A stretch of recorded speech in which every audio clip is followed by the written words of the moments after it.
One of the biggest changes in the American religious and political landscape over the last 20 years or so has been the stunning increase in the percentage of Americans who say they have no religion. We call them the nones, meaning those who, when asked, "What's your religion?" say none.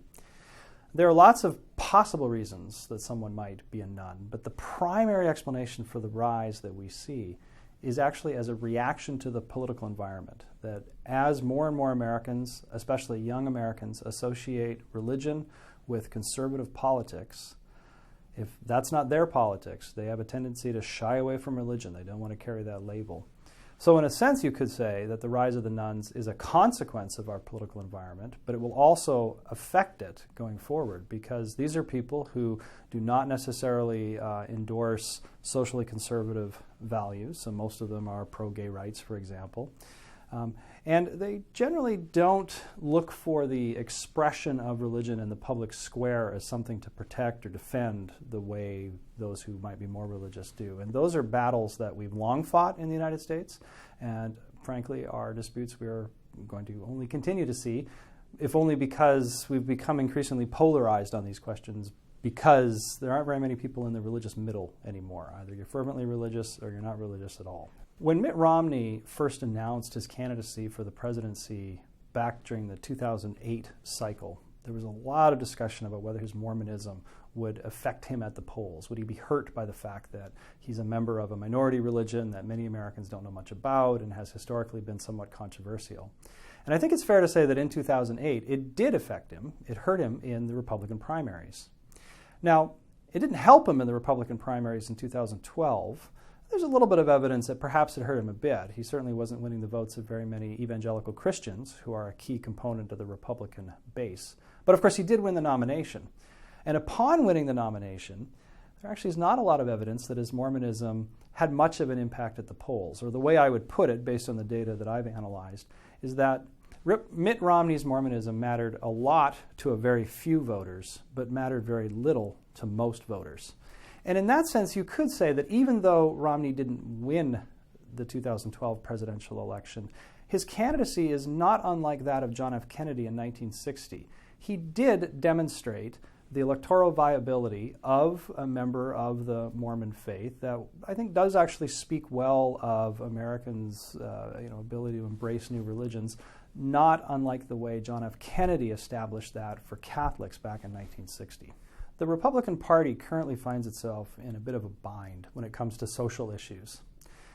You could say that it was the conservatives in America, primarily concentrated in the Republican Party, who introduced social issues, first abortion and then the battles over gay rights, into our politics beginning in the late 1970s, early 1980s, when the Christian right became a political force in America.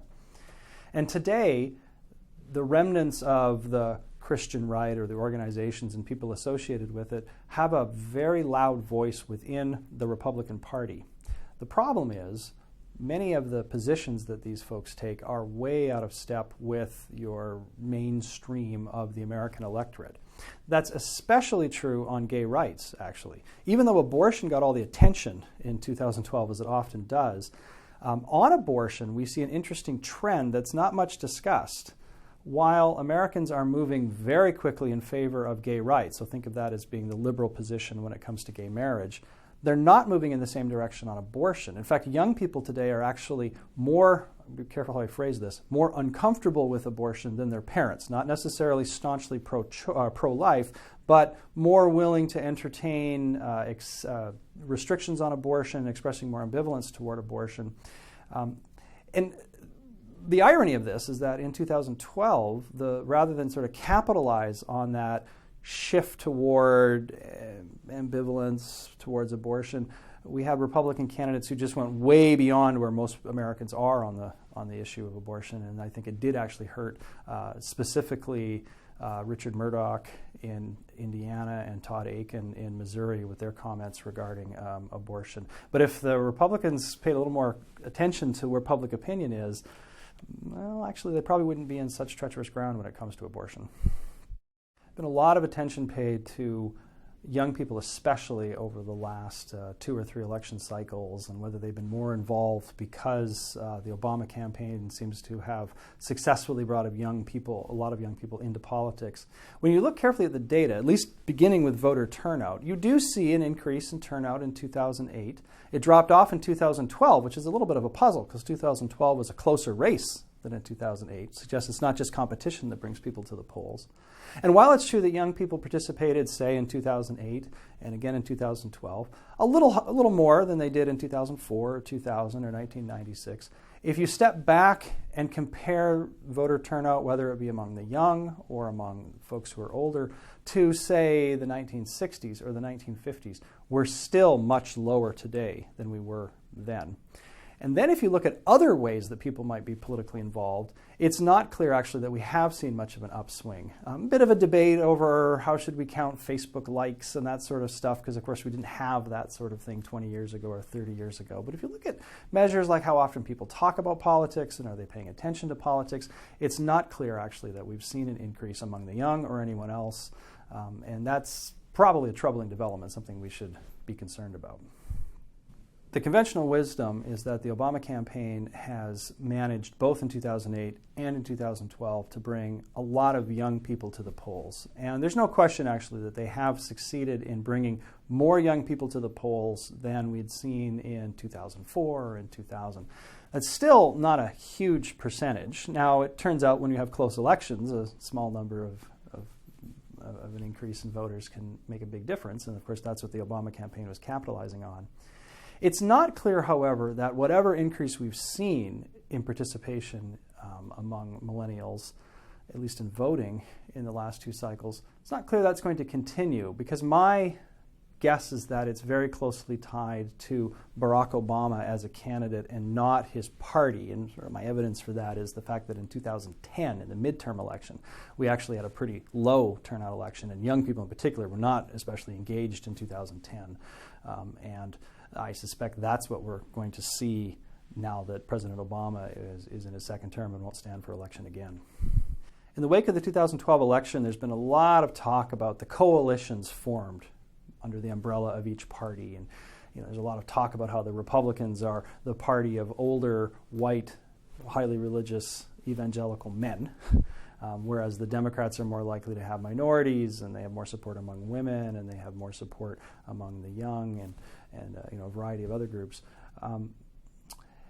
I think that's a somewhat accurate reflection of who's voting for whom, although we want to be careful that we don't overgeneralize, because of course you find lots of exceptions. There are minorities voting for the Republicans, and there are older white male religious men voting for the Democrats. But in general, those are probably pretty fair descriptions of where the parties have found their support. Whether or not those coalitions are frozen, I think, is a matter to some extent for history to decide, but given what we know from the past, there's no reason to think that those coalitions will stay in place. In fact, it wasn't all that long ago that evangelicals, just to take one group, were largely Democratic in their political preferences. It was just a little bit before that African Americans were more likely to vote Republican than Democratic. So if you look at the past, it's clear that these coalitions can shift and groups can move in their support of one party versus another. And I suspect that's what we'll see. Politicians are very entrepreneurial. I think we're seeing right now a lot of soul searching on the part of the Republican Party to broaden their base, to bring in new groups. I think we'll continue to see that. Doesn't necessarily mean they'll be successful in 2016 in the presidential race, but they will undoubtedly have taken steps in that direction. And so in the medium term, I would not necessarily expect the current coalitions to remain in place. There'll be some flux. There always is. What we've seen over the last 20 years or so is an increasing affiliation between the Republican Party and people who are highly religious, specifically evangelicals. We find when we ask people in surveys, do you think of evangelicals as being mostly Republicans or mostly Democrats? Most Americans say, oh, evangelicals, they're mostly Republicans. That's actually true if you ask people, what about someone who's just religious, without specifying what kind of religion? Most people consider them to be more likely to be a Republican than a Democrat. This has been a problem for the Republican Party in attracting young people who are increasingly secular, who are increasingly uncomfortable with the endorsement of not just religion in the public square, but the socially conservative views that generally come along with that high level of religiosity. And so the Republicans have to figure out a way, on the one hand, to maintain their base. They want to hold on to those voters who are highly religious and are social conservatives and do want to see more public expression of religion, without alienating those Americans who might be uncomfortable with those views. That is a tricky road to navigate, and it will be a very entrepreneurial politician who figures out how to walk that line. But it has been done before. You might remember a guy named George W. Bush. When he ran in 2000, he actually successfully managed to balance those two competing demands within the Republican Party, and was quite successful in doing so. So it's not outside the realm of possibility that there could be another politician pop up, maybe in 2016, maybe in the next cycle, who would be able to figure out how to make this work. When I first began graduate school in the mid-1990s, there was not a whole lot of political science being done on the question of religion's role in American politics. I found this kind of puzzling. At the time, the religious right was ascendant in American politics.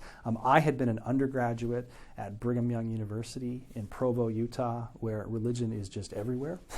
And so it seemed a very natural thing to study. And I was a little surprised when I came to graduate school and discovered that there really weren't all that many people who studied religion as a force in American politics. And so I was very fortunate at that time to sort of get in when the stock was cheap, and now the value of it has increased. And it's worth noting, actually, that one of those pioneers who figured out the importance of religion in American politics and was working on it well before the rest of the world caught up was actually Ken Wald here at the University of Florida. And it's really to Ken's credit that he has really been a trailblazer in the study of religion and politics, and many scholars like myself owe Ken a great deal of gratitude, because he really kind of laid the groundwork for many of the concepts and such that we study now.